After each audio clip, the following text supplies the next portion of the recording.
Hello friends. क्या कभी आपने सोचा है कि अगर आपका बैंक आपको 4% रेट ऑफ इंटरेस्ट दे रहा है तो आप उसको मैक्सिमाइज कैसे कर सकते हैं।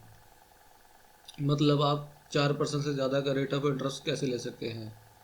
और अगर हम 4% से ज़्यादा का रेट ऑफ इंटरेस्ट लेने की बात करते हैं तो हमारे दिमाग में सबसे पहले फ़िक्स डिपॉज़िट का ऑप्शन आता है कि, और साथ में ये भी होता है कि अगर हम फ़िक्स डिपॉज़िट की बात करें और अगर हम 4% से ज़्यादा रेट ऑफ इंटरेस्ट की बात कर रहे हैं तो एफडी में हमें अगर हम 1 साल या उससे ज़्यादा का डिपॉज़िट करते हैं तो हमें करीब 7% के आसपास का या 7% के आसपास का रेट ऑफ इंटरेस्ट मिलेगा।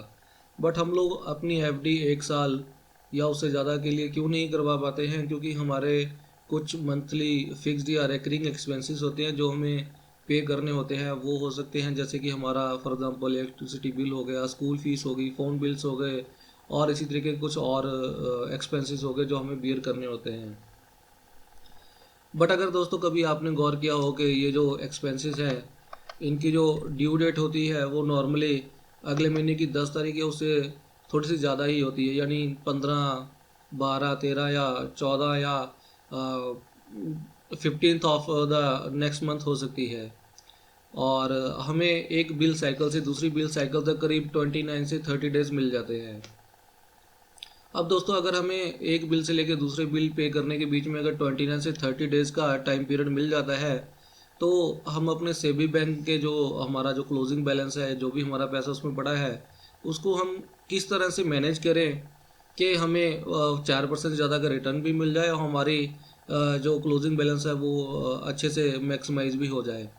तो दोस्तों यही जो हमें 29 से 30 डेज़ का जो हमें क्वेश्चन पीरियड मिला है, इसी को हमने इस तरीके से प्ले करना है या इस तरीके से हमने अपनी मनी को मैनेज करना है स्मार्ट वे में, सो दैट के हमें 4% ज़्यादा का रेट ऑफ इंटरेस्ट मिल जाए। तो दोस्तों इसके लिए हमने करना क्या है। इसके लिए दोस्तों हमें सिंपल सा एक चीज़ करनी है कि हमारे जिस भी बैंक में अकाउंट हो, आपका जिस भी बैंक में सेविंग अकाउंट हो, वो उसकी उस बैंक की वेबसाइट पर जाके आप ये शॉर्ट टर्म डिपॉजिट के जो रेट है वो चेक कर लीजिए। नॉर्मली आजकल सभी बैंक्स शॉर्ट टर्म एफडी देते हैं और जिसके रेट ऑफ इंटरेस्ट नॉर्मली जो होते हैं वो 4% से ज़्यादा ही होते हैं। और इसके लिए दोस्तों कोई वरी करने की ज़रूरत नहीं है, आपको किसी बैंक की ब्रांच में जाने की ज़रूरत नहीं है। अगर आप नेट बैंकिंग यूज़ करते हैं तो ये सारा काम आप ऑनलाइन ही कर सकते हैं।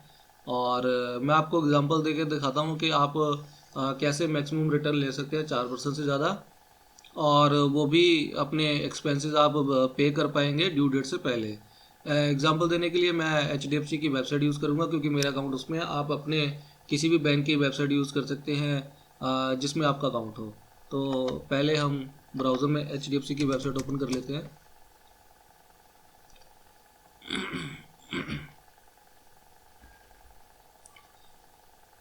देखिए दोस्तों, इस वेबसाइट में मैं आपको एफडी के जो रेट ऑफ इंटरेस्ट है वो दिखाऊंगा, वो भी शॉर्ट टर्म वाले।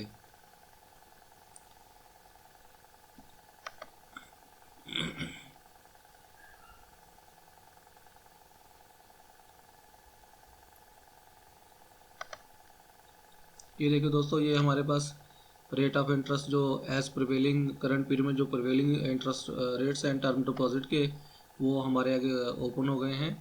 ये देखिए दोस्तों, सबसे पहली जो स्लैब आती है ये वेरी शॉर्ट टर्म पीरियड है। आप 7 दिनों से लेकर 14 दिनों के लिए अपनी एफडी करवा सकते हैं और जिसका रेट ऑफ इंटरेस्ट आपको 3.5% मिलेगा। बट अगर आप इस पीरियड के लिए अपनी सभी बैंक का बैलेंस इस एफडी में करवाएंगे तो आपको ये फ़ायदेमंद नहीं होगी क्योंकि ये 4% से कम है। बट दूसरी स्लैब देखिए दोस्तों, यहाँ पे अगर आप 15 दिनों के लिए अपना जो सेवी बैंक का जो भी बैलेंस है उसको अगर आप एफडी में कन्वर्ट कर लें और तो उसके अगेंस्ट आपको जो रेट ऑफ इंटरेस्ट मिलेगा वो 5% मिलेगा।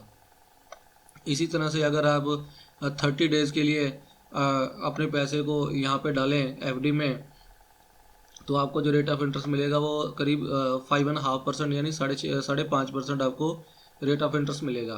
तो दोस्तों यहाँ पे आपको एक चीज़ बताना चाहूँगा कि अगर आपके सेविंग बैंक में मान लीजिए 1.5 लाख रुपए पड़ा है तो आप उसमें से ये वाली जो मैं आपको आइडिया बता रहा हूँ, या 15 दिन वाली एफडी या 29 दिन वाली एफडी या ये 30 डेज़ या 45 डेज़ वाली जो एफडी आपको बनानी है, उसमें सारा पैसा ना लगाएं रीज़न सिंपल है कि दोस्तों बहुत सारे एक्सपेंसेस हमारे रेकरिंग होते हैं जो हमें डेली बेयर करने होते हैं, जैसे कि हमारी किचन के लिए वेजिटेबल्स हो गई, सब्जियां हो गई, फ्रूट्स हो गए, हमारे डेली का कोई किराया हो सकता है बस का, रेल का, या पेट्रोल का खर्चा हो सकता है। इस तरीके के खर्चों को बियर करने के लिए आप अपने सेविंग अकाउंट में एटलीस्ट उतनी अमाउंट छोड़ दें जो आपके डेली के एक्सपेंसेस को बियर करने के लिए सफिशेंट हो, और जो रेस्ट ऑफ द अमाउंट हो जो आपको लगता है कि जो आपको 29 डेज़ या 30 डेज़ के लिए काम में नहीं आने वाली है, यानी उसके बाद ही आपको काम में आएगी, उतनी ही अमाउंट को आप ये शॉर्ट टर्म वाली एफडी में लगाएं।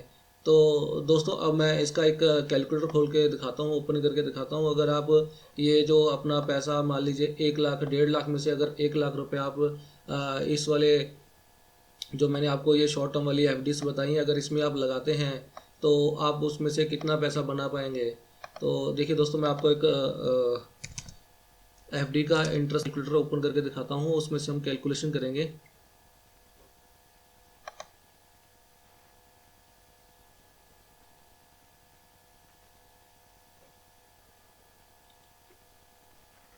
मैंने ये जो कैलकुलेटर ओपन किया है एफडी का, ये भी एचडीएफसी बैंक का ही है। आप अपने बैंक का इंटरेस्ट कैलकुलेटर ओपन कर सकते हैं जिसमें आपका सेविंग बैंक अकाउंट हो। तो देखिए दोस्तों, ये हमारे कुछ फील्ड्स हैं जिसको हमने फिलअप करना है। ये है टाइप ऑफ फिक्स डिपॉजिट, ये री इन्वेस्टमेंट वाला है, ये लॉन्ग टर्म के लिए है थोड़ा सा, तो हम इसको अवॉइड करेंगे। हम इसमें से चूज़ करेंगे अपना ऑप्शन शॉर्ट टर्म वाला।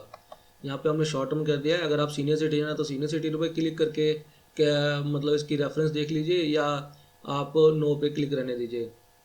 हम बात कर रहे हैं अगर हम 30 डेज़ के लिए एफडी करवाएं और इसको नेक्स्ट करें, तो देखिए यहाँ पे rate of interest by default 5.5 आ गया है। और इसकी हम अगर पीरियड सेलेक्ट करें कि हमें कब करनी है, मान लीजिए हमें आज ही करनी है, आज 8 नवंबर है, तो आज हमने डेट सेलेक्ट कर दी और यहाँ पे आप अमाउंट डाल दीजिए जो भी आपने अमाउंट करनी है। ध्यान रखिए आप सारा बैलेंस सेविंग का एफडी में शॉर्ट टर्म में ना लगाएं, कुछ पैसा आप अपने रेकरिंग एक्सपेंसेस के लिए, डेली एक्सपेंसेस के लिए छोड़ दें। फॉर एग्जांपल मैं यहाँ पे 1 लाख रुपीज़ डाल रहा हूँ और इसको कैलकुलेट करते हैं। देखिए दोस्तों, जो ये आपने 8 नवंबर को एफडी करवाई जो आपकी मेच्योर हो जाएगी 8 दिसंबर को, और आपको वो जो इंटरेस्ट मिलेगा 451 रुपीज़ मिलेगा। दोस्तों कहने के लिए तो ये बहुत छोटा सा अमाउंट हो सकता है, मगर अगर आप इसमें गौर करें कि आप ये 451 रुपीज़ से आप अपना एक डीटीएच का रिचार्ज हर महीने करवा सकते हैं, और वो भी एक इंटरेस्ट के साथ। ये जो हमने 1 लाख रुपया हमारा आइडल सेविंग में पड़ा था, उसका अगर हम अच्छे से यूटिलाइज करें, इस तरीके से मैनेज करें, तो आप देखिए आपका एक डीटीएच का एक्सपेंस या एक मोबाइल का जो भी रिचार्ज इसमें से निकल जाता है इजीली। और ये जो इंटरेस्ट है ये पर मंथ का इंटरेस्ट है। अगर इसको आप 4% से कैलकुलेट करेंगे तो आप देखिए इसमें आपको 1.5% ज़्यादा इंटरेस्ट मिल रहा है। और इसमें आपको दोस्तों वरी करने की या चिंता करने की ज़रूरत नहीं है कि अगर आपने ये शॉर्ट टर्म 30 दिनों वाली एफडी करवा दी तो आपको मेच्योर करवाने के लिए बैंक में जाना पड़ेगा। क्योंकि दोस्तों आजकल सभी bank online facility net banking की देते हैं, और मुझे उम्मीद है कि आप सभी भी नेट बैंकिंग यूज़ करते होंगे। तो ये जो भी आपको तरीका बता रहा हूँ यहाँ पे, जो भी टिप्स दे रहा हूँ यहाँ पे, ये सभी काम आप ऑनलाइन कर सकते हैं। आप अपनी नेट बैंकिंग में जाएं, वहाँ पे आप अपनी ऑनलाइन एफडी बुक करें, और वो मेच्योरिटी में आपको इंस्टेंट अमाउंट आपके सेविंग अकाउंट में क्रेडिट हो जाएगी ड्यू डेट से पहले। और यानी कि एफडी की ड्यू डेट पे आपको मिल जाएगा, और जो भी आपके एक्सपेंसिव ड्यू डेट पे आएंगे उससे पहले आपके पास पैसा आपके हाथ में होगा और आप वो खर्चे बियर कर पाएंगे। और उसके बाद फिर से आप वही प्रोसीजर कीजिए, जब आपके बैलेंस बच जाए तो आप उसको एफडी में कन्वर्ट कर दीजिए। तो देखिए दोस्तों, बातें तो बड़ी बहुत छोटी सी होती है, लेकिन अगर आप छोटी छोटी बातों का ध्यान रखें तो आप भी इस तरीके से अपने मनी को मैनेज कर सकते हैं और इफेक्टिवली मैनेज कर सकते हैं। अब देखिए यहाँ पे अगर मैं 1 लाख की जगह पे 2 लाख रुपए डाल दूँ, तो यही आपका जो रेट ऑफ इंटरेस्ट है 1 महीने में आपको 902 रुपये देगा। तो ये अगर हम आप 30 दिनों के लिए नहीं करना चाहते हैं तो यहाँ पे अगर आप 29 दिनों का लेके ट्राई करें तो आप देख सकते हैं कि यहाँ पे जो आपको रेट ऑफ इंटरेस्ट है वो 5% मिलेगा। देखिए वो 5% मिलेगा। अब आप कैलकुलेट कर लीजिए, तो वही जो है 2 लाख पे 792 हो जाएगा, 1 लाख पे कुछ और थोड़ा सा कम हो जाएगा। बट दोस्तों ये जो रिटर्न है हमारा, ये रिटर्न हमारे जो सेविंग बैंक में नॉर्मली जो बैंक हमें दे रहा है 4%, उससे ज़्यादा है। अगर आप 29 दिनों की एफडी करवाते हैं तो 1% ज़्यादा है, और अगर आप इसे 30 दिनों की एफडी करवाते हैं तो ये हमें 1.5% ज़्यादा रेट ऑफ इंटरेस्ट मिलेगा। तो दोस्तों यहाँ पे वीडियो एंड करने से पहले आपको एक छोटी सी और चीज़ बताना चाहता हूँ कि अगर हम इसके रेट ऑफ इंटरेस्ट चेक करें एफडी के, तो नॉर्मली अगर हम लॉन्ग टर्म एफडी करवाते हैं या आप भी नॉर्मली लॉन्ग टर्म एफडी करवाते हैं या आपके पेरेंट्स करवाते हैं, आपका कोई रिलेटिव, आपका कोई फ्रेंड करवाता है, तो आप कभी गौर कीजिए कि वो 12 महीनों की एफडी करवाते हैं 1 ईयर वाली। देखिए यहाँ पे नॉर्मली लोग क्या करते हैं, वो 1 साल की एफडी करवाते हैं जिसका आप देखिए रेट ऑफ इंटरेस्ट है 7%। लेकिन अगर उसी एफडी को आप 1 साल 1 दिन की करवाएं, जी हाँ दोस्तों, अगर आप सिर्फ 1 दिन और ज़्यादा करवा लें तो आपको देखिए रेट ऑफ इंटरेस्ट में 0.10% का इंक्रीज मिल जाएगा।